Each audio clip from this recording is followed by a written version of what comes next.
You're listening to the Keep Optimizing podcast to increase your traffic, improve your conversion rates, and grow your profits. Hello and welcome. If you're looking to improve the performance and return on investment of your marketing, then you've tuned in to the right podcast. I'm Chloe Thomas, the host of this marketing-focused podcast, and it's really nice to have you tuning in to this episode. Last time, we talked about the types of affiliates you can use to drive full price sales, how to communicate with them, and the type of promotions to put together. This time, we are getting into how you actually find affiliates to work with, because just putting live an affiliate account on a network doesn't necessarily bring you a whole load of people who are ready to drive you traffic and sales. So in today's episode, we are getting into how you find affiliates, and our guest runs a company who are all about helping you find affiliates and making that process easier. We are talking in this episode about how you use his software. We're also going into multiple other ways you can go about finding affiliates. And we talk quite a bit about the way it can pay off to have an integrated approach with your SEO team, with your PR team, with your influencer team, and how all that comes together. So there's a lot we're covering here, lots and loads, some amazing advice in the insider tips round at the end too. We're just about to meet today's guest, but before we do, please do check out the sponsors.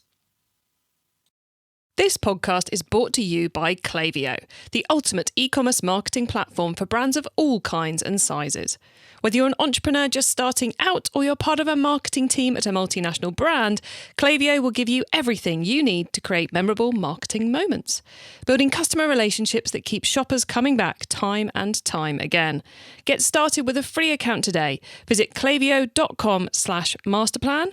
That's KLAVIYO.com/masterplan. Today, I'm chatting with affiliate marketing expert Chris Tradgett. Chris is the CMO of Publisher Discovery and has been in the affiliate industry for over 20 years, including being part of the team that launched the Buy At Network. He's also on the PMA board of directors and is a highly respected voice in the industry, always trying to find ways to help retailers improve their affiliate marketing performance. It is an absolute pleasure to have him here on the show. Hello, Chris. Hello, Chloe. Thanks for having me. It's great to have you here. I think between us, we've been plotting getting you on a podcast for 2 or 3 years now. So it's good to finally make it happen. Indeed, yes. I think it's from one of those strange events. What's it, a live affiliate event? I think something like that. Yeah. They haven't happened for a year. It was one of the ones next to the Thames, wasn't it? Yeah, I seem that's to right. remember. Yeah, a while back now. But let's go back even further. How did you end up in affiliate marketing? Well, I suppose it was by accident more than anything. Back in the 90s, I was working with a design agency that worked mostly for people like Procter & Gamble and stuff like that. And they wanted a website, a web page for their Pringles Loudest Crunch. So we put that together, realized it wasn't that difficult and we could make an absolute fortune making websites. So I got involved in the website of things and selling websites. For one of my projects for, I think it was GE or part of GE, I needed some heavyweight data stuff doing. Was introduced to a chap called Dr. Steve Brown, who I met on a roundabout in Egham in Surrey. Went to the meeting, got the contract, very nice. A while after there, I discovered that Steve was running this affiliate, which was all about using kind of linking for raising money for charities, which ended up as Perfiliate.com, which ended up as Buy.at, which was one of the early networks, started about the same time as AWIN. And I ended up, through a quirk of fate, contacting Steve's office saying, I'd be interested to know a bit more, and ended up working there. So I was one of the first 4 people. And I think at the end of my first week, I was on my own in an office in Pink Lane in Newcastle, realizing that it's not all it was cracked out to be. It's not quite the glamour place. But there you go. Rolling forwards, several years later, we sold Buy.at to AOL for a not inconsiderable sum, which is thank you very much, AOL. And that ended up morphing into a big chunk of what ended up as AWIN. I think most of the big clients that I'd won at Buy.at ended up as AWIN clients, people like John Lewis, Marks and Spencer, most of the mobile phone networks, quite a lot of gambling stuff. So it's huge. Sky TV is another big client I won. So yeah.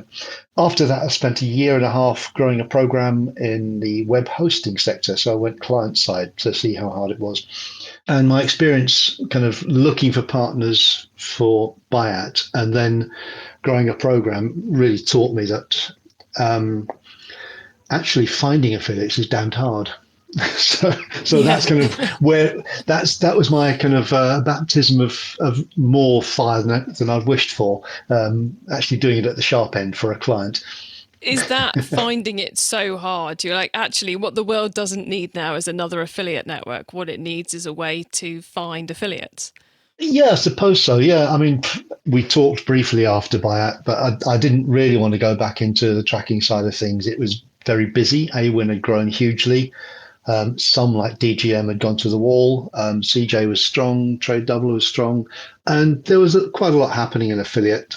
So I wanted to get a bit of experience client side anyway.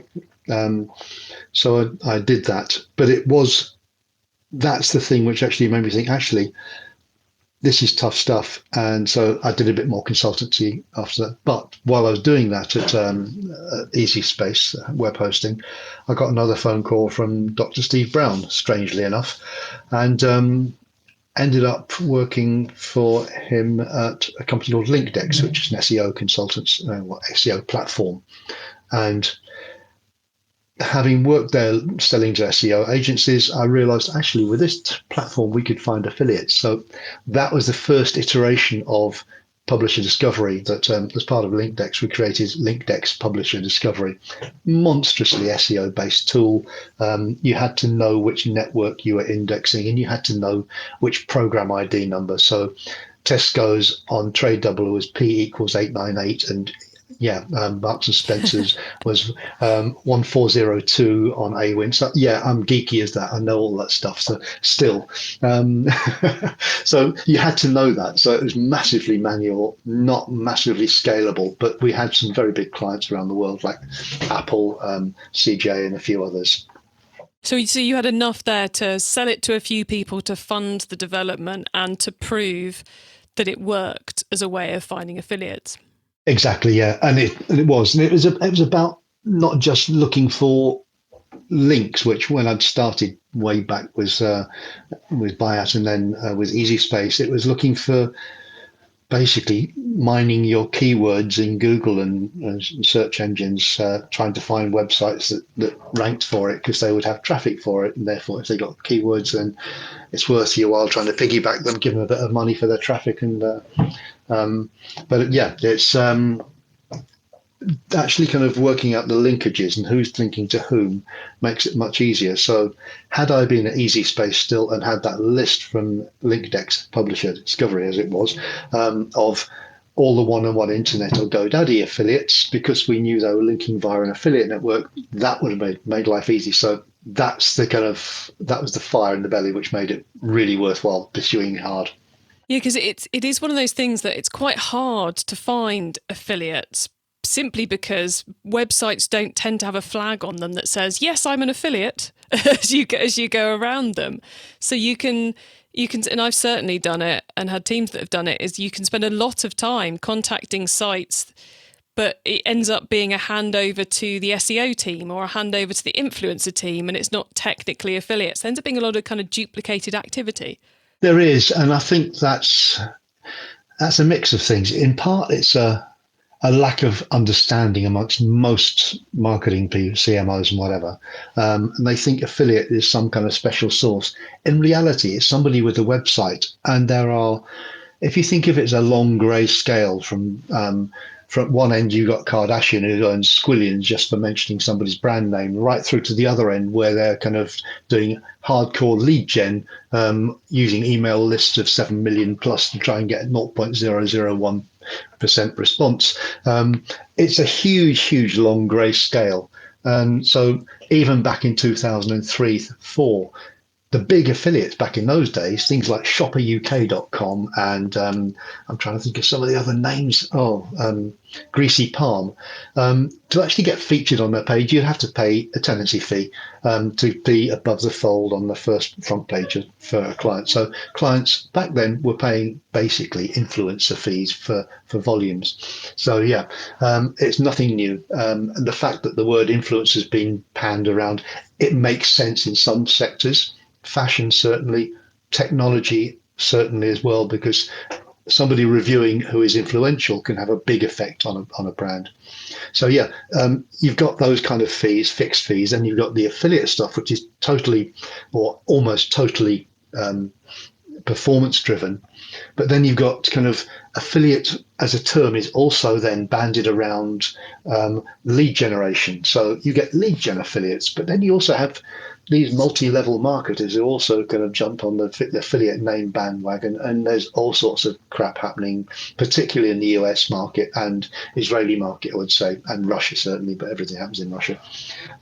So yeah, just affiliate as a term is misunderstood massively. So if you think of affiliate marketing or partner marketing, performance marketing, they're all the same thing, but all it is describing a model, not a channel. And the problem is most marketing people still think, oh, that's a channel and SEO is a channel. You'll find some of the best SEOs are the people on your affiliate program because they're actually outranking you for your main keywords. So actually thinking in terms of affiliate as being a payment model which runs across all channels, including paid search and everything else. That way you can run a really integrated marketing team with very, very good inbound that actually works. And your attribution works then because you're understanding where things are happening, where the touch points going through the funnel for your customers are. Sorry, I'll end my rant, but no, it's you raise a number of interesting points there, because I think it is one of those challenges at the moment is we end up inside an e-commerce business thinking in terms of that's the SEO team, that's the affiliate team, that's the influencer team, maybe that's the partner team. And I can just imagine if you keep them siloed like that, each of them are identifying amazing prospects for the other one, but jettisoning them into the ether because they don't tick the right box for what that person's looking for. So I think that integrated approach is absolutely key. So I'm going to rephrase the next question I was going to ask of you, Chris, to kind of take into account that integrated nature. I think let's have the integrated as a given as we go through the rest of our chat. Okay. How, if you were working client side right now, would you start to approach the challenge of finding affiliates to promote your products? I would probably think in terms of audiences. And I think that's the start point of anything. So what you can get with looking at different models of payment is you get different people's motivations in the publishing, different publishers with different motivations.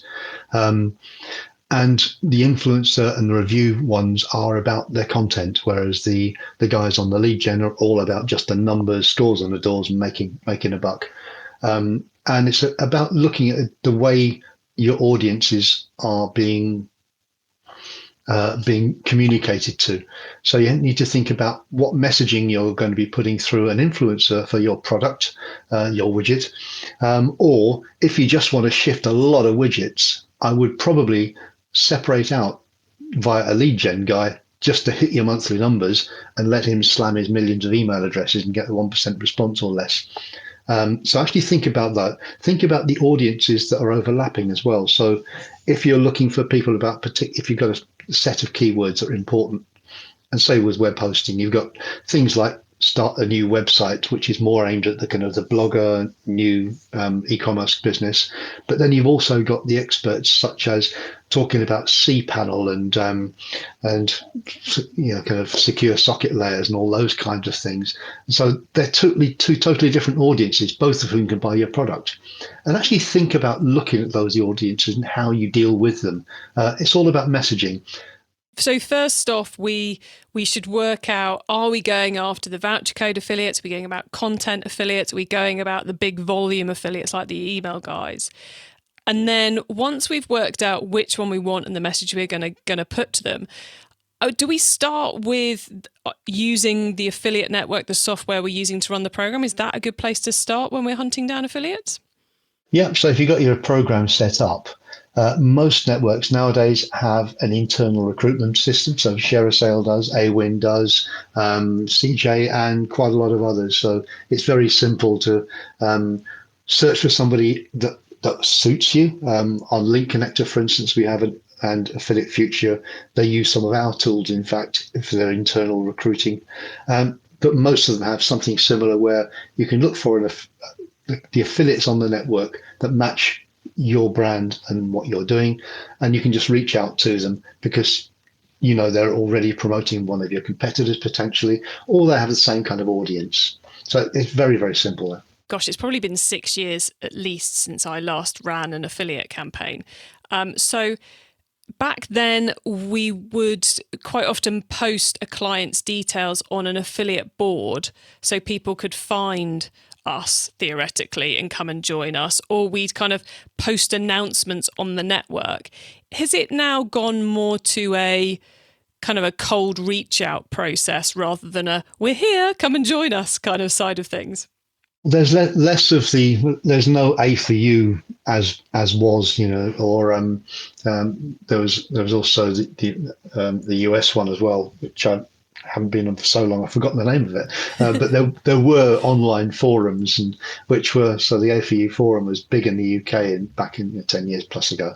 And if you had a new product or if you had a new voucher code, you'd post on there.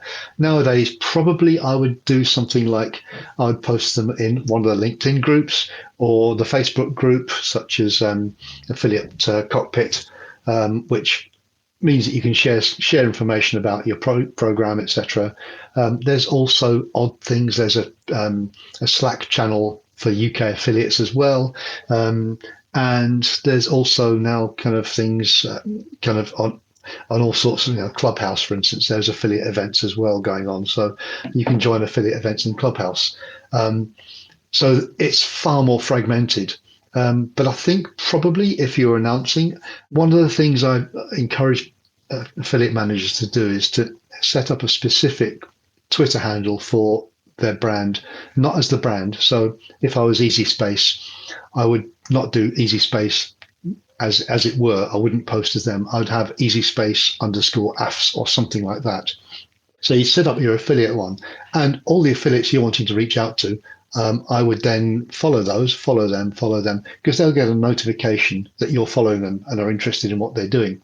If they follow you back, you've got a chance for communication. But it also means if they follow you back, when you say, there's some new voucher codes here, great deals, let me know if you want to be involved in this special, so you can actually use that as a broadcast technique as well to the affiliates you're wanting to talk to. Nice. So we've got using the network tools, the Facebook and LinkedIn groups that exist in your territory where affiliates hang out, which is not what I considered, but is kind of blatantly obvious when you think about it. So bad mark for Chloe there. And then we've got Twitter affiliate accounts, which I hadn't considered Twitter as a good place, but that makes total sense as well. Is there still a role for Googling and hoping you find some relevant people, especially if you're after the content-based ones? Yeah, there can be for content, particularly if you're running in an integrated campaign across several models of working. Finding who's working on your keywords, that should be a given anyway for anyone, any CMO, anyone in marketing. You should know who's squatting on your keywords, who's getting your traffic. So if you're number 5, who's 4, 3, and 2, and 1, who's actually advertising on there as well. So if somebody, particularly an affiliate site, is advertising for a keyword that's of interest, you need to be talking.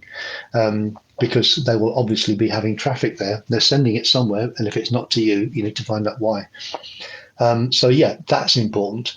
You will find affiliates using on your keywords, but you'll also find lots of content sites which actually count for it. Particularly if you've got a busy sector, for instance. So the content sites might just be pure influencers and only take CPM type advertising, Google ads, etc., etc. They might be interested in programmatic. They might be interested in affiliate, but you won't know that.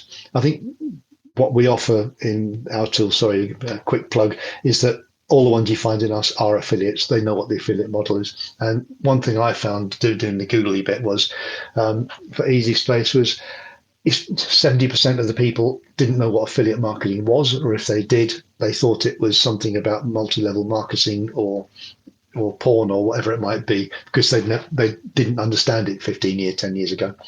It can be time consuming to have to explain to everyone what affiliates are. And it can also, you might accidentally dissuade a really exciting influencer partner by using the affiliates bit too early, which I guess is one of the reasons why we come back to that integrated approach for certain channels.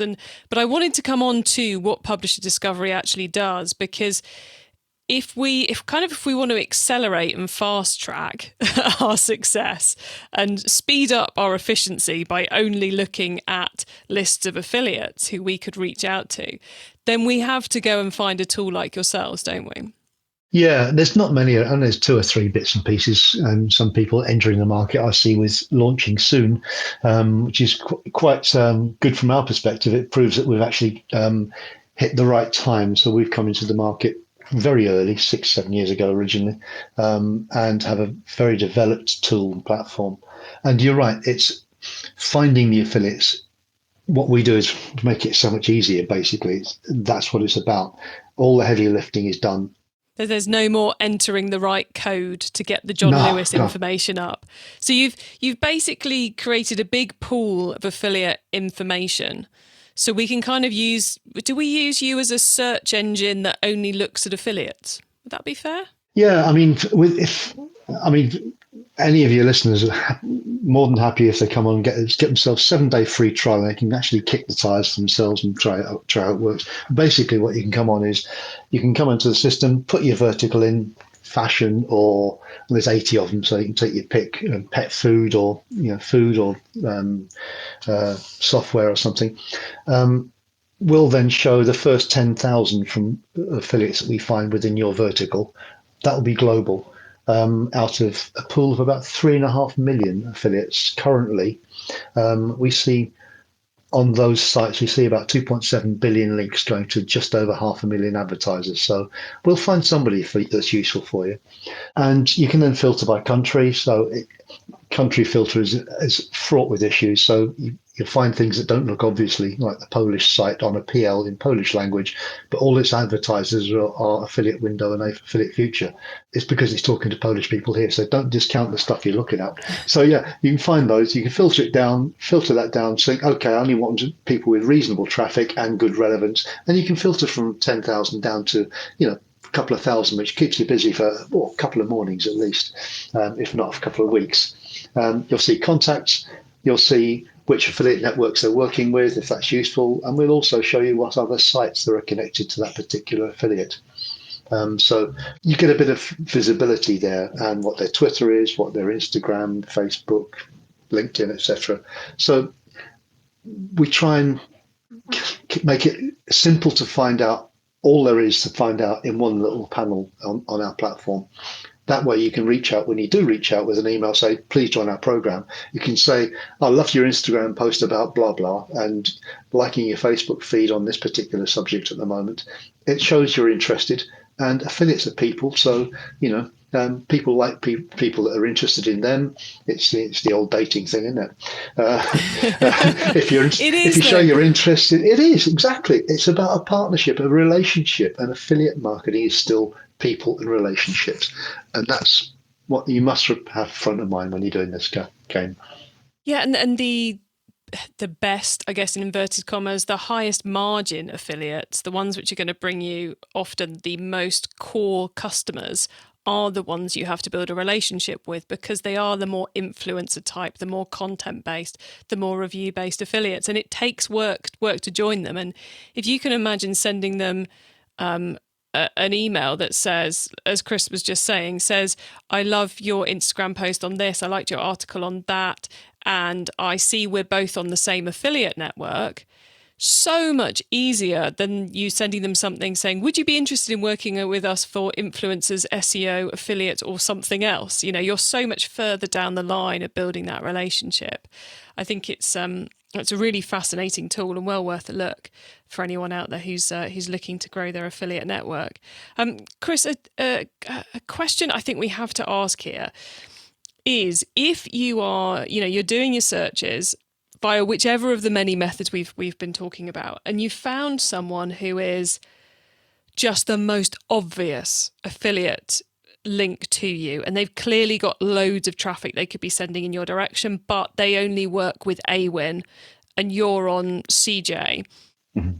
Is it worth joining up with a second affiliate network just to get a specific affiliate on board? Is that ever worth it? Because as a retailer, it's a lot of extra paperwork and often cost to add a second affiliate into the mix, a second affiliate network into the mix. Yeah, it's an unlikely scenario nowadays, really, to be honest. There are very few, and we see huge overlap. I mean, we're just doing a piece at the moment looking at the 3+ million we're looking at, and there is massive overlap between networks, and many affiliates are, some affiliates are on 99 plus networks. Literally. I'm just looking at one of the views here, and I've got one here is linked to 99 networks, eonline.com, links to everything, and links to another one, links to 12, another 15. People tend not to be on a single network.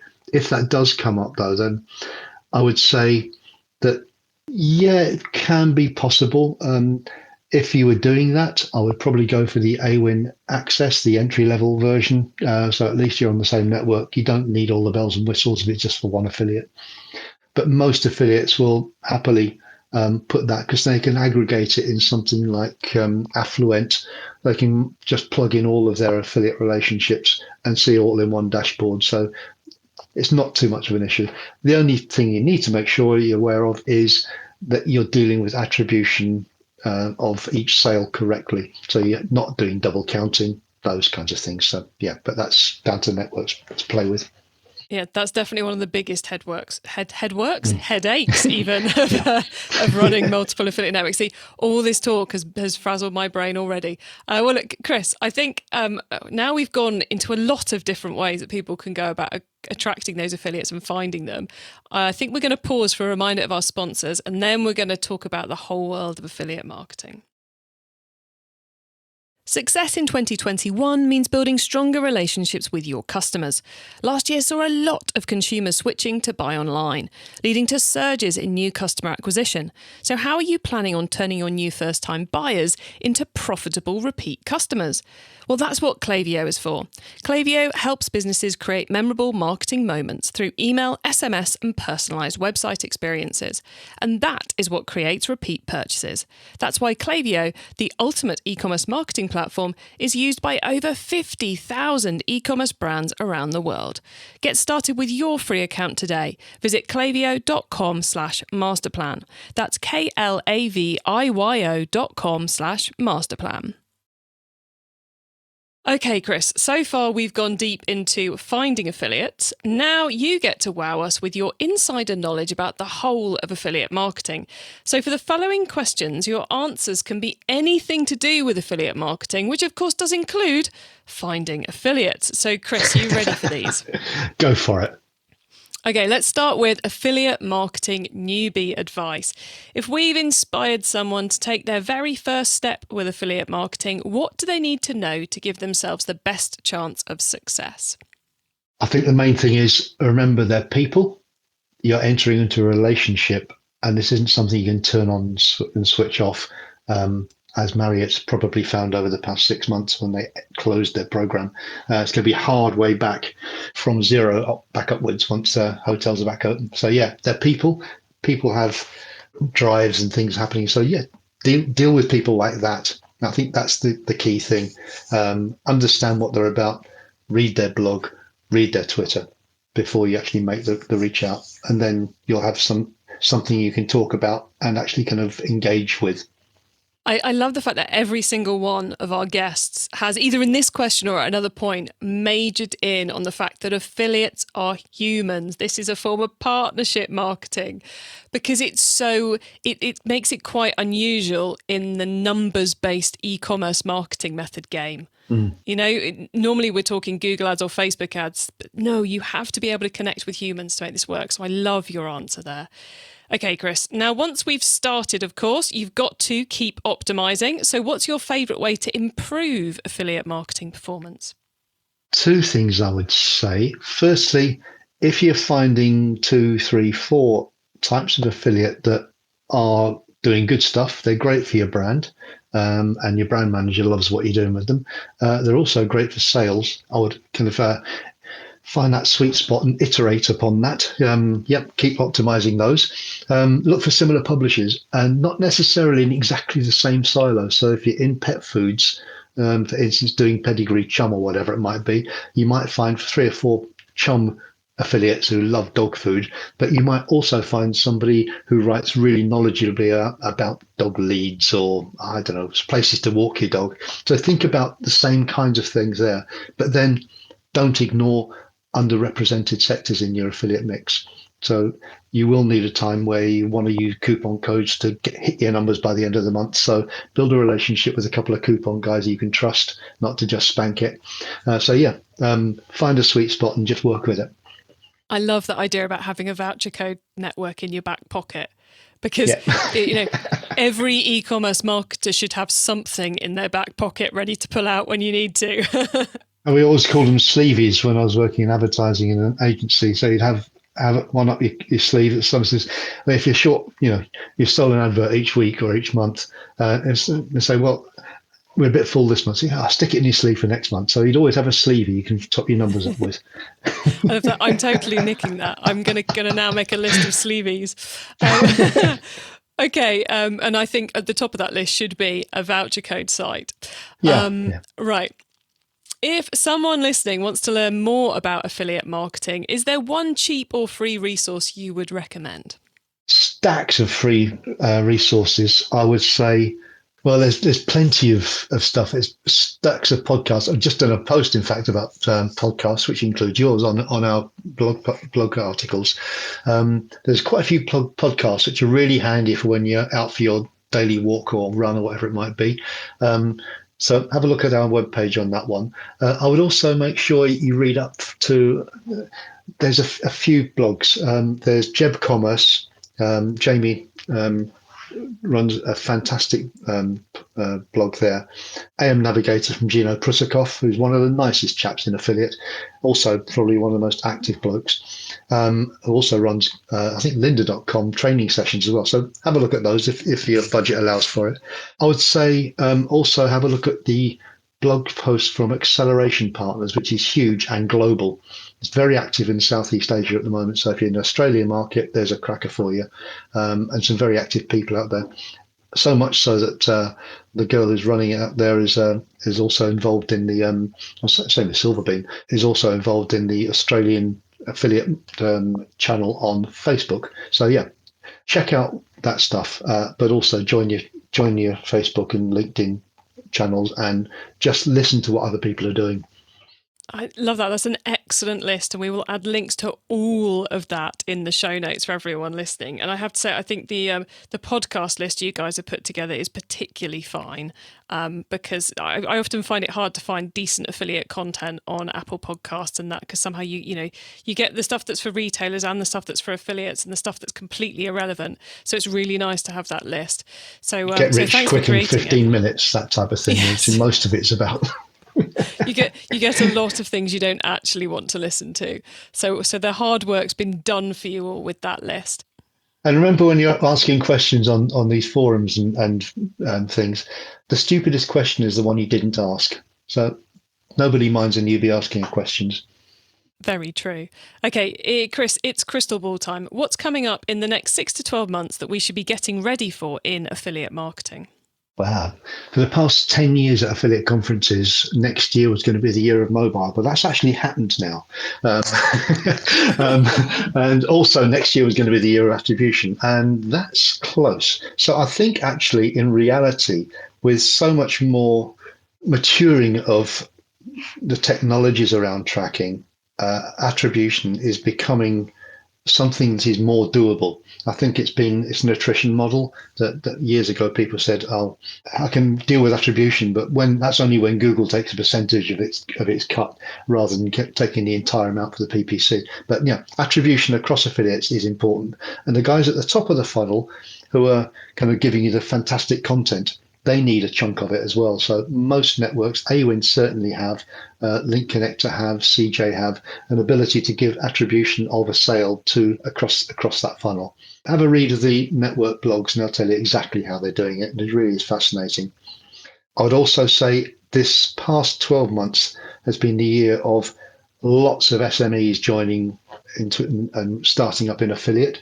Nobody's coming through anyone's doors anymore, and so if you can get somebody out there banging a drum for you, then grand. And that's really evidenced in the growth of some of the networks kind of SME hub. AWIN have got AWIN Access, Trade Doubler have got their own entry level, which isn't 5,000 a month to join. It's just a simple fee, no kind of 30% overrides, all that kind of stuff. So a lot of more happening. So there's a lot more SMEs. And the other thing is in the agency land, it's been a year so far and is not stopped yet. And I think it'll carry on for the next 6 months at least, a year of mergers and acquisitions.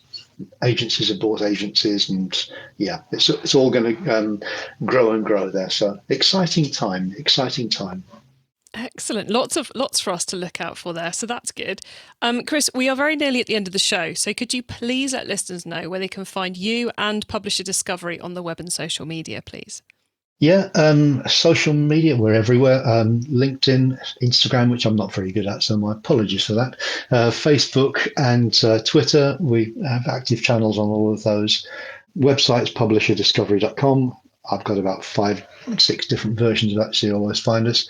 If you look for us under Publisher Discovery or Affiliate Discovery, you'll find us on both of those. On Google, I'm not sure about Baidu, and you certainly can for Publisher Discovery and on the Russian one, Yandex. But yeah, we're all over the place. Have a look at the website. That shows you kind of what it does. It's pretty little pictures which move around and show you how the app works as well. Have a look for yourself with the free trial as well. And I believe for those who are take the free trial and go, oh my word, I need this, you've got a special offer for listeners to the podcast. Exactly. So if you think the first 7 days are something you can't do without in your life, and you really want to keep digging and keep optimizing your affiliate program, then if you kind of retain the phrase master plan in capital letters, so keep hold of that master plan exactly as on this, and you get 20% off your subscription for Publisher Discovery for the lifetime of your subscription. Lovely. Thank you very much for that, Chris. That's greatly appreciated. And thank you for being on the Keep Optimizing podcast and being so generous, giving us so much insight to what's going on in the world of affiliate marketing and how to go about getting the best affiliates on our account. So thanks for being here. Thank you. It's an absolute pleasure. So there you have it. Lots of different ways to go about finding affiliates, and a lot that's evolved in the last kind of decade in terms of how to do it. Certainly in the last 5 years, I suspect as well. I had no idea using a Twitter account was a good way of finding affiliates. Those network tools have clearly come on a long way from when I last used them. And I think that Publisher Discovery tool, Chris's tool, is well worth checking out if you are looking at finding a few more affiliates for your network, for your account rather, for growing your business. You can get links to everything we discussed, including all those amazing resources that Chris shared, the full transcript of this episode, important notes and more at keepoptimizing.com. As part of my mission to help you improve your affiliate marketing, I've invited all our affiliate specialists to join us for a Q&A webinar at the end of this month. That's going to be your chance to get your questions answered. So bring those along. To be there, you need to sign up at keepoptimizing.com and join our webinar. Thank you so much for tuning in to this episode of the Keep Optimizing podcast and all the other ones I know you're listening to too. If you've enjoyed this episode, then make sure you check out our previous one, the one before this, with Amy from WebGains, where we're talking even more about what sort of affiliates to work with, especially if you're looking to maximize margin and full price sales. Please do tell your fellow marketers about the show, because I want to help as many marketers as possible to improve the performance of their marketing. Have a great week and make sure you listen to the next episode so I can help you to keep optimizing your marketing. Access everything Keep Optimizing at keepoptimizing.com. That's with an S, not a Z.